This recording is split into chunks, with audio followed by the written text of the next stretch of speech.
Welcome to the Contact Center Cactus Chat podcast. I'm your host, Eric Malvin, coming to you from sunny Phoenix, Arizona. And I'm your co-host, Jay Kayan from Dumaguete City, Philippines.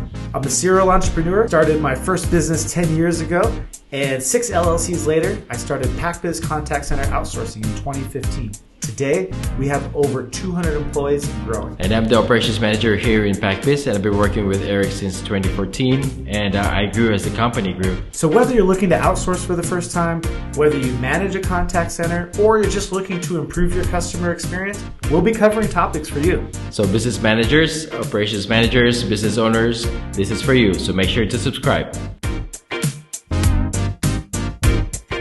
And welcome to episode 3. So today we're going to be talking about customer service and staffing pain points. So from your guys' perspective, the people that are hiring the frontline people in the US, in the UK, in Canada, Australia, what are the issues you guys are having? And because we want to talk about that because, you know, Jake, he's the account manager that works with me. He's the one dealing with the clients and their challenges and how we can help solve them. And we're seeing these issues the frontline issues that you guys are facing as well. So, Jake, tell me, what are some of the things that you have noticed from helping support the clients when it comes to staffing? Like, what challenges are they having that you're seeing? Yeah. So, we have at the beginning we had the agreement of getting the number of people to work with us. So those are the exact numbers that we provide. But they also have this requests for other days. Some requests on the weekends, some requests on the weekdays. And I figured that this may be the reason why they're outsourcing. Somebody probably did not show up, or somebody got sick, or things like that. So those are the things that I noticed, and it's really part of the working with someone. You have to be committed, and you have that commitment to show up when you're needed on the schedule. So I see this as a problem from our clients, and eventually getting that few number of hours on a request for that week, and eventually they add one more person to cover that shift. So that's probably as getting that problem resolved by having that one person added to us and provided by our call center.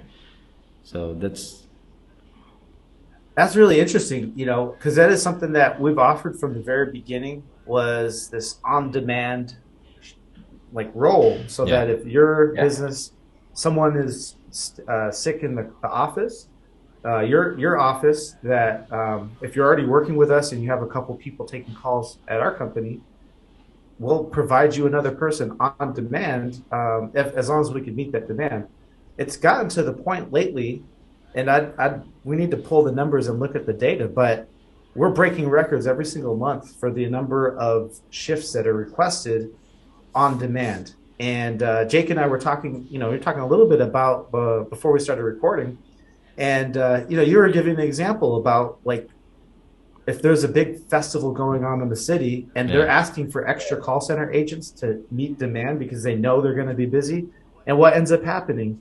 The call center agents are going to the festival too, so now they need even more people. Tell me, what you've seen that, right? There's two reasons that I see. It could be more volume of calls that are coming in. They are anticipating it, so they added more people, and in preparation of other people who might not show up during their shift because of the festival or any events that they have going on in their place. So we add support to that to help them to continue the business. Especially that opportunity to have large number of calls going in on that specific day. So those are the days that some of the clients are waiting for. Like, this is the time that we can have more profit and more number of calls and to turn our revenues up. And this is their Black Friday. This is their like big day, where like you're gonna get so many new customers today that try you guys out. They're like, oh, we're gonna like this is our showcase for people to experience our brand. And what experience do they get when they call in and it's a busy signal? It's the wait time. Really frustrates people. Like you've been on the phone for for so long, like a few minutes who knows, because I can. There are really busy shifts. Before pandemic, that I can see that there are 30 calls waiting. That's a lot, and during events we see those numbers. And how do we cover all those callers? Like to give them to get that booking on the dashboard. That's really important. And those are those numbers are they have corresponding amount of money, and we can't probably miss some, but as much as possible we can accommodate all of those callers.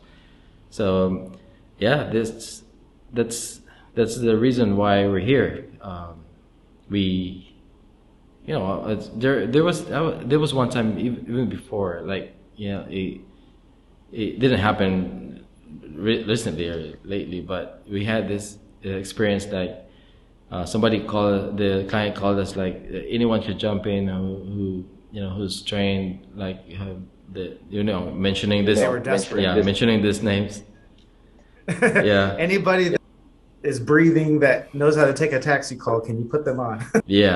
Specific for their account, of course. And they were mentioning these names of the people who just who works for that account, and they said, can they go back and get work, and because they're missing this callers. And we were able to support them because we have this different energy here in the office. The enthusiasm, the willingness to work. It's the overtime that we have that we offer to the agents. They really appreciate it because all they need to just answer calls and book those rides. Of course, it's really important to be accurate because we balance. I always mention this. We balance this numbers, the completed booking and the no-shows. There are reasons why there are no-shows, and there are reasons why bookings are not completed. And we're really here to help the clients to make sure that number of completed bookings are high. Yeah, and whether it's bookings, whether it's completed orders, clearing out the queue for tickets, handling customer e-commerce orders, whatever it is. The one thing I want to point out, though, Jake, the big difference that you were seeing from people working offshore versus onshore, that ambition. And I hear that time and time again from business owners. They're like, people here they don't want to work. That's what I hear. They don't want to work. When you talk about offering overtime and, our staff are eager to take it and or them that ambition to show up. They're going to be there. You give them a shift, like in the US or UK, Canada, I think they're so used to people not showing up that it's not even surprising for them anymore. Right? Like, I mean, what about that? We're almost done here with the show. So actually, this is a good segue. So in the next episode 4, we're going to talk about what do we do and the difference between Pac Biz and our offshore agents and what we're seeing from the onshore agents with our clients. So Jake, thank you very much for the discussion today. I really love the perspective you brought from working with the clients. And so join us next time, and we'll see you guys later. All right.